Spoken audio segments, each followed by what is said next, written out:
आज हम लोग अपनी इंग्लिश की स्ट्रेटजी को डिस्कस करने वाले हैं। देखो, जब भी हम किसी फ़ाइट में जाते हैं ना, कोई भी फ़ाइट हो, कोई वॉर है, कुछ भी है, आप किसी भी मैदान में उतर रहे हो तो उससे पहले आपको पता होना चाहिए कि वो मैदान आपका है कैसा। आपको उसकी तो नॉलेज होनी चाहिए। तो हम इंग्लिश की वॉर में एंटर करने जा रहे हैं, तो उसके लिए हम पहले समझेंगे कि आखिर इसकी वॉर में हमें कौन से दुश्मन मिलने वाले हैं। तो सबसे पहले आप ये समझो कि हमें इंग्लिश के एग्ज़ाम में 4 यूनिट्स मिलने वाली हैं। कितनी यूनिट्स? 4। चारों यूनिट में फर्स्ट यूनिट आपकी रीडिंग स्किल होने वाली है, जो कि 20 नंबर की होगी, 20 मार्क्स। सेकंड यूनिट आपकी राइटिंग स्किल्स है, जो कि 10 मार्क्स की है। थर्ड यूनिट आपकी ग्रामर की आएगी, वो भी 10 मार्क्स की है। और फोर्थ यूनिट आपकी लिटरेचर की आएगी, जो 40 मार्क्स की है। रीडिंग स्किल में पता है क्या होता है? सारी नॉलेज होनी चाहिए। हम अपने युद्ध में जा रहे हैं ना, अपनी वॉर में जा रहे हैं, तो हम प्रिपेयर होके जाएंगे, पहले से हमें पता होगा तो बेस्ट करके आएंगे। रीडिंग स्किल में रीडिंग वाले पैराग्राफ्स आते हैं। रीडिंग पैराग्राफ्स यानी कोई पैराग्राफ दिया होगा, उसको पढ़ना है, उसमें से क्वेश्चंस दिए जाएंगे, उनका आंसर देना है। राइटिंग स्किल में लेटर आते हैं, लेटर राइटिंग, ठीक है, इनविटेशन, एप्लीकेशन, ऐसी चीज़ें राइट करोगे, 10 नंबर मिल जाएंगे। रीडिंग स्किल में 2 पैराग्राफ आएंगे, दोनों पैराग्राफ से आंसर कर देंगे तो 20 मार्क्स मिल जाएंगे। उसके बाद आपकी ग्रामर आती है। ग्रामर काफ़ी सारे टॉपिक्स होते हैं, तो ये अच्छी बात है कि ग्रामर हमें 10 नंबर की मिल रही है, क्योंकि उसमें बहुत सारा कुछ होता है, लेकिन फिर भी सिर्फ 10 नंबर है। तो अगर इसमें कुछ गड़बड़ भी हो गई तो नुकसान कम होगा, तो ये अच्छी बात है। और ये जो सबसे भयंकर टॉपिक है अपना, सबसे बेस्ट, सबसे अच्छा, जो हमें बहुत अच्छे नंबर ला के देगा, वो है हमारा लिटरेचर। लिटरेचर तो बेहद आसान है। स्टोरी पढ़ो, उसके दिमाग में रखो, और पेपर में क्वेश्चंस आए उनको पढ़ो, उनकी हिंदी करो, समझो क्या पूछ रहा है, और अपने आंसर दे दो। कितना आसान है। फ्री के 40 नंबर मान लो आप। टोटल मिला के कितने हो गए? 40, 50, 60, 70, 80 मार्क्स आपके यहाँ से क्लियर हो जाएंगे। ठीक है, 10 का थोड़ा सा टेंशन है, कोई दिक्कत नहीं है, वो हम बाद में कर लेंगे। तो फर्स्ट डे है ना आज आपको लिटरेचर क्लियर कर लेनी है, पूरी लिटरेचर, 40 नंबर आपके पक्के हो जाएं। फिर अगले दिन हम लोग राइटिंग स्किल और रीडिंग स्किल को क्लियर कर लेंगे, तो ये 30 नंबर हो जाएंगे। तो 70 मार्क्स तो आपके यहीं से हो गए। और पेपर से एक दिन पहले जो होगा ना, तीसरा दिन, 20 डेट, तब हम लोग ग्रामर को कर लेंगे, नो प्रॉब्लम। तो सबसे बढ़िया अपनी स्ट्रेटजी है 18 डेट यानी आज लिटरेचर की बुक कंप्लीट करते हैं, 40 मार्क्स। 19 को रीडिंग स्किल, राइटिंग स्किल, और 20 को ग्रामर, और 21 को सुबह सभी का रिवीजन, और अपना पूरा फोड़ के आएंगे पेपर। 80 मार्क्स कहीं नहीं गए। प्रैक्टिकल में आपको 18, 19, 20 जितने भी मिल जाएँ अच्छी बात है। ठीक है, अब एक एक करके इन टॉपिक्स को पर्सनली डिटेल में समझ लेते हैं। सबसे पहले बात करते हैं रीडिंग स्किल की। तो जो पहली यूनिट है ना आपकी, यूनिट 1, वो है रीडिंग स्किल्स। ये आपको 20 मार्क्स की मिलने वाली है। ठीक है, रीडिंग स्किल में क्या क्या आता है? रीडिंग स्किल में आपकी 2 चीज़ आने वाली है बस, एक अनसीन पैसेज, एक डिस्कर्सिव पैसेज। अनसीन पैसेज भी आपको 10 नंबर देके जाएगा, और डिस्कर्सिव पैसेज भी आपको 10 नंबर देके जाएगा। दोनों मिला के 20 मार्क्स आपके हो गए पक्के। ठीक है, बहुत आसान है। कैसे करना है? अनसीन पैसेज का मतलब होता है, अनसीन मीन्स जिसको हमने कभी देखा ही नहीं, यानी कोई नया पैराग्राफ आएगा, बहुत बड़ा होगा, 600 से 700 वर्ड्स का होगा। यानी कि अगर एक लाइन में अगर 10 वर्ड हैं तो 60 लाइंस का होगा, तो काफ़ी बड़ा होगा। आपको उसको पढ़ने में टाइम वेस्ट नहीं करना, मैं ट्रिक बता रहा हूँ। अनसीन पैसेज है, पूरा लिखा है, थोड़ा थोड़ा चाहो तो पढ़ लो, सीधे आओ क्वेश्चंस पे। अनसीन पैसेज के नीचे क्वेश्चंस होते हैं, उन क्वेश्चंस को देखो, उनमें क्या पूछ रहा है, और उसको करो हंट, यानी शिकारी बन जाओ। भाई 20 नंबर लेने हैं, छीनने हैं हमें, तो क्वेश्चन ढूंढेंगे, क्वेश्चन में देखेंगे क्या पूछ रहा है, उसकी हिंदी करेंगे दिमाग में। हिंदी से इंग्लिश करना, इंग्लिश से हिंदी करना मैं आपको सिखा दूंगा। तो उसकी हिंदी की दिमाग में समझ गए क्या पूछ रहा है, उसको तुरंत उसका शिकार करने चले गए, पैसेज में ढूंढने, कहाँ है, ऐसा कहाँ है, ऐसा कहाँ है। मिला, जहाँ मिल गया वहाँ से, उससे पहले फुल स्टॉप कहाँ है, उसके बाद फुल स्टॉप कहाँ है, पूरा का पूरा पढ़ लो। ठीक है, 2-3 लाइन का, और वहाँ से चीज़ें समझ के आंसर को दे दो। फिल इन द ब्लैंक्स भी हो सकते हैं, MCQ भी हो सकते हैं, आंसर भी पूछ सकता है। ठीक है, तरह तरह के क्वेश्चंस आएंगे, लेकिन मिलेंगे सारे आपको उस पैराग्राफ में से ही। तो ये तो ऐसे मानो आप, अगर थोड़ा सा दिमाग लगाओ ना, अगर डरो ना, थोड़ा तसल्ली से सोचो तो आप ये देखो यार, ये तो क्वेश्चन फ्री के आंसर दे रहा है। जिस पैराग्राफ में आंसर हैं वो पैराग्राफ भी लिख के दे दिया और उसी में से क्वेश्चन पूछे, तो फ्री के नंबर हैं। ठीक है, इसको आप बहुत अच्छे से कर सकते हो, 20 नंबर आपके कहीं नहीं गए। डिस्कर्सिव पैसेज कैसा होता है, ये अनसीन वाले से थोड़ा सा मुश्किल होता है। इसमें क्या है कि अनसीन वाले में तो जैसा लिखा है वहीं से वैसा का वैसा सब कुछ मिल जाता है। डिस्कर्सिव वाले में थोड़ा सा आपको दिमाग लगाना पड़ेगा, है ना।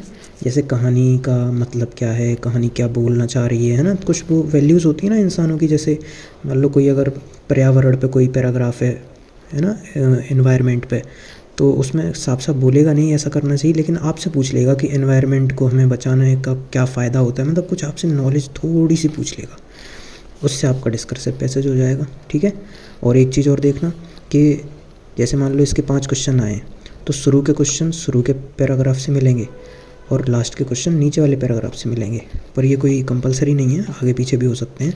इतना ध्यान रखना है, मिलेगा आपको इसी में से ही सारा कुछ। तो ये 20 नंबर तो फ्री के मान लो। अब रीडिंग स्किल का काम क्या होता है, ये क्यों पूछते हैं क्वेश्चन में, ये एग्ज़ाम में हमसे क्यों पूछा जाता है, ये इसलिए पूछा जाता है, ये बच्चे की एबिलिटी को टेस्ट करता है कि जो बच्चा है जो एग्ज़ाम दे रहा है क्या वो समझ पाता है पैसेज को, यानी कोई पैराग्राफ लिखा है क्या वो उसको समझने के काबिल है, क्या उसमें इतना दिमाग है कि वो उसको पढ़ के समझ ले, फिर उसमें से इम्पोर्टेंट चीज़ों को बाहर ले ले और आंसर में लिख दे। तो प्रोसेस समझे आप, आपसे क्वेश्चन पूछेगा, आप पैराग्राफ में से समझोगे, सबसे पहले अंडरस्टैंड करोगे, फिर उसमें से अपने क्वेश्चन के हिसाब से उन चीज़ों को, इन्फॉर्मेशन को, इम्पोर्टेंट चीज़ों को निकालोगे और फिर अपने आंसर में लिख दोगे। ऐसा करने से, दोनों पैराग्राफ को करने से आपके 20 नंबर पक्के हुए। ठीक, अब आते हैं हम सेकंड चीज़ पर, जो कि हमारी यूनिट नंबर 2 राइटिंग स्किल्स। ये आपका 10 मार्क्स का आता है ओनली। इसमें क्या आने वाला है, इसमें आपकी 2 चीज़ें आने वाली हैं। पहला आएगा, आपको एक फॉर्मल लेटर लिखना होगा, कोई भी सिचुएशन दी गई होगी आपको, उस सिचुएशन पे आपको फॉर्मल लेटर लिखना है।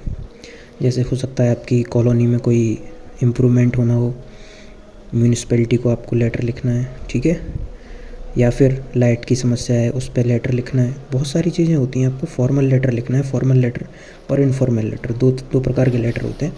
फॉर्मल लेटर होता है जो हम किसी ऑफिशियल को देते हैं, अधिकारी को देते हैं, किसी को जो किसी पद पे हैं, ठीक है, काम कर रहे हैं, जहाँ जनता अपनी शिकायत लेके जा सकती है। तो वो लेटर आप अपनी शिकायत जो भी है, जो सिचुएशन आपको दी जाएगी, क्वेश्चन में बोला जाएगा कि आप ये हैं, आप रवि हैं या फिर आप रानी हैं, जो भी लड़का लड़की का नाम दे देंगे, और आपकी मोहल्ले में ऐसी ऐसी समस्या हो गई है या फिर आपकी सिटी में ये प्रॉब्लम हो गई है, तो ऐसे करके आप इन अधिकारी को लेटर लिखिए। तो वो सारी चीज़ पहले से बताएगा आपको, फिर उसी में ही आपको अपने अंदर से कुछ कुछ कहानियाँ बना देनी है। अगर लाइट की समस्या है तो लाइट की समस्या हम बना नहीं सकते क्या, अपने मन से कितना सारा बना सकते हैं, है ना। 100 से 120 का बोल रहे हैं, हम 150 का लिख के आएंगे। हमेशा अपना टारगेट ज़्यादा का रखना है, ठीक है। हम तो 150 वर्ड्स का लिख के आएंगे। ऊपर क्वेश्चन में से आंसर्स दे देंगे। अब जब वर्ड्स की बारी आई, अगर 100 से 120 वर्ड का बोल रहा है फॉर्मल लेटर लिखने का, तो हम 120 क्यों, हम 130 वर्ड्स लिख के आएंगे, 140 वर्ड्स लिख के आएंगे, तब तो नंबर देगा, और प्रॉपर तरीके से लिख के आएंगे। लाइट की समस्या कभी घर में होती है, जब भी आपको टेंशन नहीं लेनी, कोई भी दिक्कत आ जाए ना, आपको उसको अपने ऊपर ले लेना है। ऐसा समझो कि आपके साथ सच में ऐसा हो गया है, यानी आपके घर पर लाइट चली गई, अगर लाइट का टॉपिक आता है तो, ठीक। तो जो जो प्रॉब्लम आप फेस करते हो उसको आप इंग्लिश बना बना के लिख दो, हो गया आपके 5 नंबर पक्के।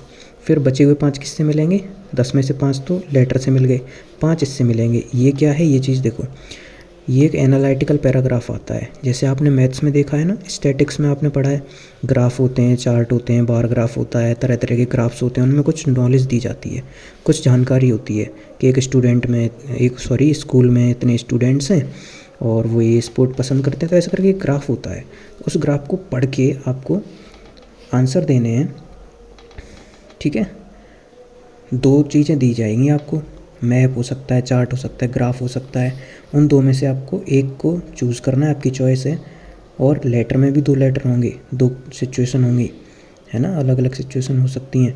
आप जिस मर्ज़ी, जो कंफर्टेबल लग रहा है, जो इजी लग रहा है, वो आप एक चूज़ कर लोगे और उसको 100 से 120 वर्ड्स में लिख दोगे। एनालिटिकल पैराग्राफ में आप उस ग्राफ को, चार्ट को या मैप को देखोगे, 2 में से आप जो एक आपको ईजी लग रहा है उसको ले लो, उसको पूरा स्टडी करो कि उसकी लाइंस कहाँ तक जा रही हैं, नीचे क्या दिया हुआ है, नीचे कौन है वो, इधर साइड में वो ईयर्स हैं कि क्या चीज़ है, किसी फैक्ट्री में कुछ बन रहा है, ऐसे ग्राफ आप रीड कर लोगे, है ना। उसके बाद उसके आंसर्स राइट, उसके ऊपर आपको पैराग्राफ लिखना है। 100 से 120 वर्ड का बोल रहा है, आप ज़्यादा का लिख के आओ, ठीक है। तो ये हमारी स्ट्रेटजी हो गई राइटिंग स्किल की। तो रीडिंग स्किल के 20 मार्क्स पक्के, राइटिंग के 10 मार्क्स पक्के, 30 नंबर आपके पक्के हो गए, बिना बात के हो गए। इसमें भी आपको क्वेश्चन में पहले से बता के देगा, इसमें भी पैराग्राफ में सब कुछ दिया होगा, कुछ अलग पूछ ही नहीं रहा, बस दे रहा है, आपको लिखना है, सिंपल है। फिर हम आ जाते हैं नेक्स्ट ग्रामर पे, जो कि ज़्यादातर टफ़ लगता है, मतलब ऐसा लगता है स्टूडेंट्स को, लगता क्या है वो सच में भी टफ़ है, बट उससे डरना नहीं है, ठीक है, डरना बिल्कुल नहीं है। यूनिट 3 जो ग्रामर है हमारी, वो 10 मार्क्स की आने वाली है। तो ये तो हमारे लिए एक फ़ायदे की बात हो गई कि यार 10 मार्क्स की ग्रामर आएगी, अगर कुछ गड़बड़ हो भी जाती है तो ज़्यादा लॉस नहीं होगा, ठीक है। डिटरमाइनर्स हम पढ़ेंगे। डिटरमाइनर्स क्या होते हैं, जो ए एन दा होते हैं ना, आर्टिकल आपने पढ़े होंगे, ए एन था, इनका यूज़, तो ये कैसे आएगा, फिल इन द ब्लैंक्स हो सकता है ना, ऑप्शन दिए जा सकते हैं कि यहाँ पे ए लगेगा कि एन लगेगा, दा लगेगा, वैसे आपको इजी लगेगा, आप ग्रामर पढ़ लोगे ना, लास्ट दिन पढ़ेंगे हम लोग 20 डेट को, तो ये काफ़ी सारा आप कर सकते हो, इसमें बहुत अच्छा कर सकते हो। टेंसेस पढ़ा चुका हूँ, टेंस तो बहुत ईजी है और बहुत इंपॉर्टेंट भी है। फिर उसके बाद मॉडल्स, उसके बाद सब्जेक्ट वर्ब, कॉनकॉर्ड, उसके बाद रिपोर्टेड स्पीच, फिर कमांड एंड रिक्वेस्ट, फिर स्टेटमेंट्स, फिर क्वेश्चंस, ऐसे करके आप इसकी ग्रामर को भी कवर कर सकते हो, नो प्रॉब्लम, ठीक है। फिर आ जाते हैं हम यूनिट नंबर 4 पे। ये हमारे लिए सबसे इम्पोर्टेंट है, सबसे बेस्ट है, यही हमें सबसे अच्छा स्कोर करवाएगी, लिटरेचर। और ये बहुत आसान भी है, ऐसा नहीं है कि 40 नंबर हैं, नंबर बहुत सारे मिल रहे हैं और ये कोई बहुत मुश्किल टॉपिक हो, ऐसा नहीं है। लिटरेचर बहुत ही ईजी है, बस आपको कितना आना चाहिए कि आपके दिमाग में जो आपने स्टोरी पढ़ी है ना, उस स्टोरी को आप बना करके क्वेश्चन के आंसर दे पाओ, ठीक है। रेफरेंस टू द कॉन्टेक्स्ट, आपको कोई पोएम की 2-4 लाइनें लिख के दी जा सकती हैं, ठीक है। उन पोएम की लाइन को आप पढ़ोगे, हिंदी करोगे, समझ में आ जाएगा आपको कि आपकी जो 10 पोएम्स थी, उन पोएम में से ये किस पोएम के बारे में बात हो रही है, और उसकी स्टोरी आप समझ चुके होगे। तो जो भी आंसर पूछेगा आप उस आंसर को लिख सकते हो, और उस पोएम की जो 2-4 लाइन दी होंगी वहाँ से भी आप आंसर थोड़ा सा छांट के बना सकते हो। फिर आएंगे आपके शॉर्ट और वेरी लॉन्ग क्वेश्चन आंसर्स। तो शॉर्ट वेरी लॉन्ग आप तभी कर पाओगे जब आपने स्टोरी पूरी पढ़ी होगी, स्टोरी का आपको पूरा नॉलेज होगा कि उसमें कब क्या हुआ था, किसका क्या नेम था, क्या डेट थी, सब कुछ, ये इंपॉर्टेंट चीज़ें तो आपको ध्यान रखनी है, ठीक है। तो वहाँ से 40 नंबर आपके कहीं नहीं गए, पूरे पूरे नंबर लेके आओगे, कोई टेंशन वाली बात नहीं है। सबसे बढ़िया स्कोरिंग यही है, ये आपके पक्के हैं, ये पक्के हैं, ये पक्के हैं। 40, 50, 60, 70 नंबर कहीं नहीं गए, और यहाँ से 10 में से हम लोग 5, 6, 7 आराम से कर लेंगे। टारगेट 10 का ही करेंगे तो 80/80 का पूरा टारगेट होगा अपना।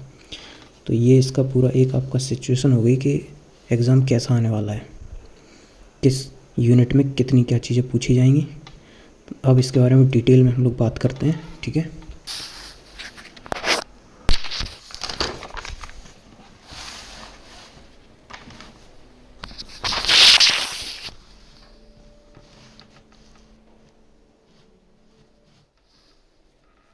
देखो वो तो आपने समझ लिया पीछे कि एग्ज़ाम कैसा आने वाला है। अब थोड़ा सा बात कर लेते हैं इंग्लिश लिटरेचर के बारे में, क्योंकि यही सबसे ज़्यादा स्कोरिंग है, 40 मार्क्स का है। तो 40 मार्क्स हम कैसे लाएंगे, उसकी स्ट्रेटजी ये रही। सबसे पहले मैं आपको बता दूं, 2 बुक्स हैं आपकी। एक बुक है फर्स्ट फ्लाइट, जो हमारी मेन बुक है, इसके अंदर स्टोरीज़ भी हैं और पोइम्स भी हैं। प्रोज मीन्स स्टोरी होती हैं, पोइम्स मीन्स कविताएँ होती हैं।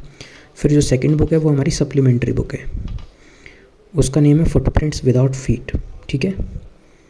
इन दोनों बुक्स पे हम देख लेते हैं कि हमें मार्क्स कैसे मिलने वाले हैं और कितना कितना क्वेश्चन आएगा, क्योंकि ये भी तो पता होना चाहिए।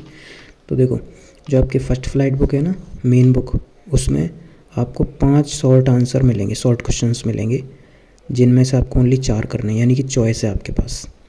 और उन 4 के जो वर्ड्स होंगे ना, वो 40 से 50 वर्ड्स होंगे। तो आप स्टोरी पूरी जानते होगे, अपने मन से बना के लिख दोगे, ऑलरेडी आपको नॉलेज होगी। तो आप 50 नहीं, आप 60 लिख के आओ, कहाँ काटेगा नंबर, ठीक है। और फर्स्ट फ्लाइट वाली जो मेन बुक है, उसके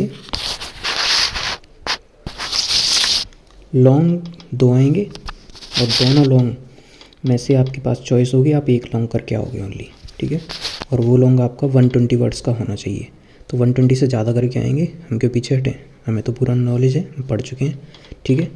दूसरी बुक की बात करें फुटप्रिंट्स, उसमें आपके 3 शॉर्ट आएंगे जिनमें से आपको 2 करने हैं, और वो भी दोनों शॉर्ट 40 से 50 वर्ड के, यानी आप 50 नहीं 60 वर्ड के करके आओ। और लॉन्ग आंसर की बात करें तो 2 लॉन्ग आंसर आएंगे, 2 में से 1 करना है, वो 120 वर्ड्स का होगा, यानी कि 120 वर्ड से ऊपर ही लिख के आना आप, ठीक है। तो ये हमारी पूरी स्ट्रेटजी हो गई, अंडरस्टैंड। यहाँ तक कोई प्रॉब्लम नहीं होनी चाहिए आपको। ये बुक आप पूरी पढ़ लो, स्टोरी सारी इसकी, सारी इंपॉर्टेंट चीज़ें पढ़ लो, इसकी सारी स्टोरीज़ की सारी इंपॉर्टेंट चीज़ें पढ़ लो और ध्यान रखो, और फिर आपके 40 नंबर हो गए यहाँ से, ठीक है। अब थोड़ा सा इनके चैप्टर्स के बारे में देख लेते हैं। और हाँ, एक चीज़ बता दूँ कि ये जो 40-50 वर्ड है ना, इसको कैसे जज करना है। जैसे मान लो कोई लाइन लिखी आपने, जैसे मैं अगर अपनी इस लाइन को ले लूँ, कोई आंसर लिख रहा हूँ, तो मेरे एक लाइन में लगभग आपको गिन लेना है कितने मेरे वर्ड आ रहे हैं। जैसे अगर मैं अपनी बात करूँ, मेरा राइटिंग ऐसा है, तो मेरी एक लाइन में 1-2 वर्ड्स पूरा होता है, एक शब्द होता है, ठीक है। ये लेटर्स होते हैं, 1 2 3 4 5 6 नहीं गिनना, ये पूरा 3 लेटर से मिला के एक वर्ड बना है। तो 1 2 3 4 5 6 7 8, तो मेरे 8 वर्ड बन रहे हैं। मैंने आपको समझाने के लिए थोड़ा बड़ा बड़ा लिखा है, लेकिन वैसे मेरे 10 वर्ड्स का आराम से बन जाएगा। तो अगर एक लाइन में 10 वर्ड मिल रहे हैं, तो 50 वर्ड्स लिखने के लिए मुझे 5 लाइनें लिखनी पड़ेंगी। तो आप शॉर्ट आंसर, अगर आपके 10 वर्ड्स आते हैं एक लाइन में, तो आप 6 लाइन लिख के आओ, 60 वर्ड्स हो जाएंगे, ठीक है। तो ये तो बहुत ईजी है ना, शॉर्ट आंसर 6 लाइन के। लेकिन मुझे अभी पता नहीं है कि आपकी एक लाइन में कितने वर्ड्स बनते हैं, इसलिए आप अपने देख लेना। अगर आपकी एक लाइन में 8 वर्ड्स बन रहे हैं ओनली, तो आपको 50 से ऊपर जाने के लिए 8 8 जा 64 या फिर 8 7 जा 56, 7 लाइन तो लिखनी पड़ेंगी। तो वो डिपेंड करता है कि आपके एक लाइन में कितने वर्ड्स बन रहे हैं। अंदाजे से करना है, अगर गिनती दी है तो आप इनको गिनने नहीं बैठोगे, आप बस अंदाजे से करोगे कि अगर मेरी एक लाइन में 10 वर्ड बन रहे हैं, तो मैं 5 लाइन लिखूँ तो 50, 6 लाइन लिखूँ तो 60 वर्ड हो गए। इतना इसका कंसेप्ट है। तो अगर हम इसकी चैप्टर्स की बात करते हैं, तो फर्स्ट फ्लाइट जो चैप्टर है, प्रोज स्टोरीज़ हैं उसके अंदर। स्टोरीज़ के अंदर चैप्टर नंबर 1 है a letter to God, GL Fuentes के द्वारा लिखा गया है, राइटर्स को भी ध्यान रखना है। चैप्टर नंबर 2 नेल्सन मंडेला है, जो उन्होंने अपने बारे में ही लिखा है, नेल्सन मंडेला ने खुद। चैप्टर 3 2 स्टोरीज़ अबाउट फ्लाइट है, इसमें एक चिड़िया का बच्चा होता है, उसकी फ़्लाइट के बारे में डिस्कस है, और एक एरोप्लेन की फ़्लाइट भी होती है। चैप्टर नंबर 4 आपका from the diary of Anne Frank, ये एनी फ्रैंक ने खुद अपनी डायरी लिखी है, बहुत छोटी थी वो और काफ़ी सिचुएशन से गुजर रही थी। ग्लिम्स ऑफ इंडिया, इसके अंदर आपकी 2 स्टोरीज़ हैं। ग्लिम्स ऑफ इंडिया 3 स्टोरीज़ हैं, इसमें तीनों स्टोरीज़ को अच्छे से पढ़ना है। फिर है मिजविल द ऑटर, ये एक पेट एनिमल के बारे में है, गेविन मैक्सवेल ने इसको लिखा है। फिर है आपका chapter 7 madam rights the bus, वल्लिकान के द्वारा लिखा गया है, और ये शॉर्ट में इनका नेम वल्ली होता है, इन्होंने खुद अपना लिखा हुआ है, मैडम राइट्स द बस। फिर है द सरमन एट बेनारस, और फिर द प्रपोजल, ये एक प्ले है, एंटोन चेकोव के द्वारा लिखा गया है। इसके बाद जो नेक्स्ट पोर्शन है इसी बुक का फर्स्ट फ्लाइट का, वो है पोएम्स का। उसमें चैप्टर नंबर 1 है, यानी पहली पोएम आपकी dust of snow, second poem है fire and ice, third poem है tiger in the zoo, fourth है how to tell wild animals, ये काफ़ी फ़नी पोएम है। और चैप्टर 5 है द बॉल पोएम, इसमें बच्चा है, उसकी बॉल गिर जाती है, उसके ऊपर है ये। और चैप्टर नंबर 6 है एमेंडा। चैप्टर 7 है द ट्रीज़, इसमें गर्ल्स की स्वतंत्रता, फ्रीडम के ऊपर बात की गई है। चैप्टर 8 है फॉग। चैप्टर 9 है the tale of custard. Chapter 10 है फॉर एनी ग्रेगरी, ठीक है। तो इतना अगर आपने प्रिपेयर कर लिया तो आपकी आधी लिटरेचर हो गई, यानी 20 नंबर पक्के आपके, 20 से 30 नंबर पक्के हो गए। बाकी के 20 से 30 नंबर आपके फुटप्रिंट वाली पोर्शन को कंप्लीट करके होंगे। तो फुटप्रिंट पर भी हम लोग थोड़ा सा डिस्कस कर लेते हैं, ठीक है।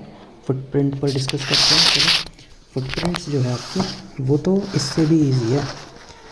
ये जो आपकी थी ना पहली वाली बुक, फर्स्ट वाली बुक, अभी जो हमने पीछे डिस्कस की फर्स्ट फ्लाइट, वो एक बार को आपको लंबी लग सकती है, लेकिन जो फुटप्रिंट्स विदाउट फीट है, ये तो उससे भी छोटी है, बहुत जल्दी होने वाली है। तो इसीलिए मैं बोल रहा हूँ कि एक दिन में हम लोग ये पूरा कवर कर सकते हैं। 40 नंबर एक दिन में हो जाएंगे आपके, ठीक है।